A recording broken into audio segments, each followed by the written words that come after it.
Hey guys, welcome back to my YouTube channel. I am Deepika and today I am going to do some neat important previous year question of chapter Cell the Unit of Life. आज हम इसके prokaryotic cell से related जो question आए हुए हैं उनको करेंगे. तो ये part 1. So let's begin and here is the first question, that is which of the following statements about including bodies is incorrect. जो हमारी इंक्लूजिंग बॉडी होती है तो उससे ये स्टेटमेंट बतानी है कौन सी इन रिलेटेड है, गलत है. सबसे पहला दे रखा है इन्होंने, they are not bound by any membrane. तो ये तो ठीक होती है. क्यों? क्योंकि इनके पास तो कोई मेम्ब्रेन नहीं होते ना, तो ये बात तो इनकी बिल्कुल ठीक है. फिर है these are involve in ingestion of food particles. तो क्या ये जो है वो इंजेशन में हेल्प करती है? तो ऐसा नहीं होता है. क्यों नहीं होता है? क्योंकि ये जो है वो गलत है. इसकी जगह आना चाहिए था स्टोरेज ऑफ फूड.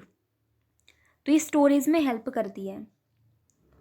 तो हमारे रिजर्व मटेरियल जो होते हैं प्रोकार्योटिक सेल के अंदर, तो वो साइटोप्लाज्म में स्टोर होते हैं. किसकी फॉर्म में? इनक्लोजिंग बॉडीज़ की फॉर्म में. उनके पास कोई मेम्ब्रेन नहीं होती है, वो साइटोप्लाज्म में फ्री होते हैं. तो थर्ड पॉइंट दे रखा है इन्होंने, दे लाई फ्री इन द साइटोप्लाज्म. ये तो बिल्कुल ठीक है. फिर दे रखा है these represent reserve material in cytoplasm. तो रिजर्व मटेरियल ही प्रेजेंट होता है ये.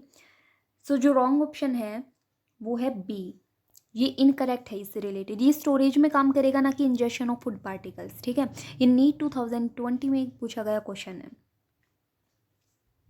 नेक्स्ट क्वेश्चन इज, ये कह रहे हैं सिलेक्ट द रॉन्ग स्टेटमेंट. हमें जो है वो रॉन्ग स्टेटमेंट बतानी है. कौन सी है?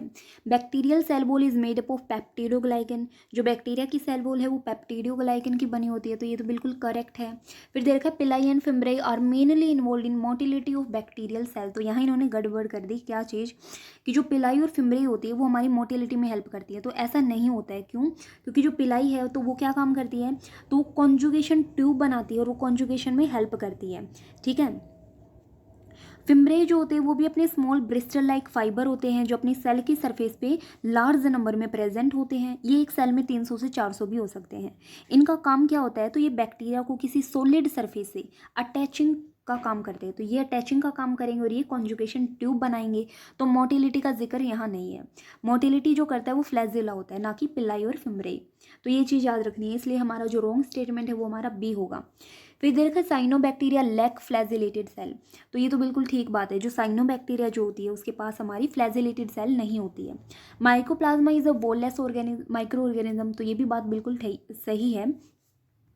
ये हमारा माइकोप्लाज्मा जो होता है वो सबसे छोटा बैक्टीरिया होता है. तो इसमें क्या होता है? हमारी सेल वॉल प्रेजेंट नहीं होती. विदाउट वॉल होता है और विदाउट ऑक्सीजन भी जिंदा रह सकता है ये.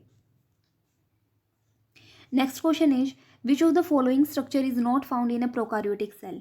प्रोकार्योटिक सेल में कौन सी स्ट्रक्चर जो है वो नहीं मिलती है? Mesosome, plasma membrane, nuclear envelope, ribosome. तो प्रोकार्योटिक और यूकार्योटिक के अंदर एक ही डिफरेंस होता है मेनली. कौन सा होता है?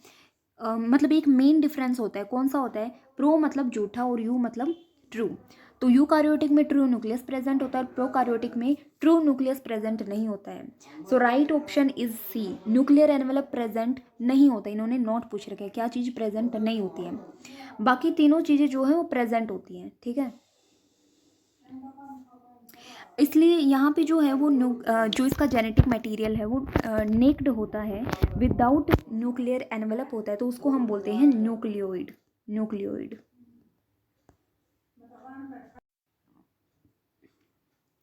Next question is, the structure that helps some bacteria to attach to rocks and और होस्ट टिश्यूज. तो ये मैंने अभी बताया था कि जो अटैचिंग का काम करता है वो कौन करता है? मीजोजोम, होल्ड फास्ट, राइजोइड्स या फिर फिम्ब्रे.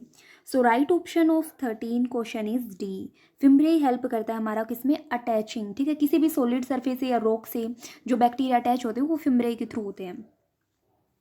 फिर है which one of the following is not an inclusion body found in prokaryote.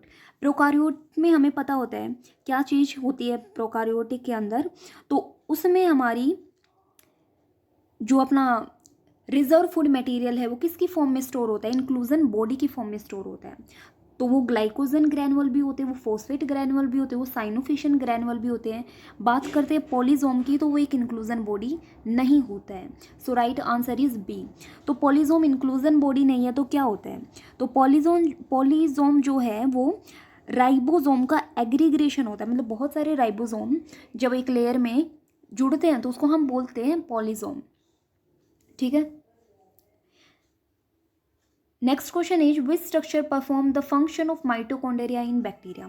जैसे हमारी यूकारियोटिक सेल में माइटोकॉन्ड्रिया फंक्शन करता है, वैसे ही बैक्टीरिया जो है दैट इज प्रोकारियोटिक सेल, तो उसमें भी माइटोकॉन्ड्रिया की तरह फंक्शन करता है। कौन करता है?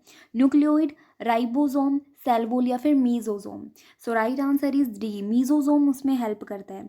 ये बिल्कुल हमारी माइटोकॉन्ड्रिया की तरह फंक्शन करेगा। दूसरी बात ये है कि जो मीजोसोम है 3 टाइप से प्रेजेंट हो सकता है, वेसिकल्स की फॉर्म में, ट्यूब्यूल्स की फॉर्म में या फिर लैमेले की फॉर्म में।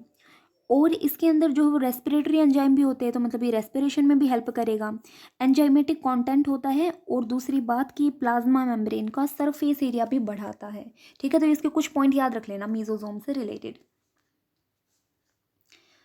Next question is the motile bacteria are able to move by. जो मोटिलिटी है बैक्टीरिया के अंदर वो किसके थ्रू होती है? फिम्ब्रे के थ्रू, फ्लैजिला के थ्रू, सीलिया के थ्रू या पिलाई के through? So right answer is B, flagella के थ्रू। ठीक है। फिम्ब्रे जो है वो अपना किस में हेल्प करता है? अटैच करने की हेल्प करेगा। पिलाई जो कॉन्जुगेशन ट्यूब में हेल्प करता है, तो फ्लैजिला हमारा राइट आंसर आएगा। नेक्स्ट क्वेश्चन इज, हाँ एक चीज़ और याद रख लेना इसके अंदर, जो फ्लैजिला है कि ये किस प्रोटीन से मिलके बना होता है। तो प्रोकार्योट के अंदर जो फ्लैजिला है वो फ्लैजिलीन प्रोटीन से मिलके बना होता है। कौन से? फ्लैजिलीन। ठीक है। Next question is why is a capsule advantageous to a bacterium. Capsule जो है वो बैक्टीरिया के लिए क्यों एडवांटेजियस है, क्यों ज़रूरी है, क्यों सहायक है? It protects the bacterium from desiccation. तो ये हमारा बिल्कुल करेक्ट है। ये जो है वो डेसिकेशन से प्रोटेक्ट करता है बैक्टीरिया को। फिर कह रहा है it provides means of locomotion, तो ये बिल्कुल गलत है, ये लोकोमोशन में बिल्कुल हेल्प नहीं करता है।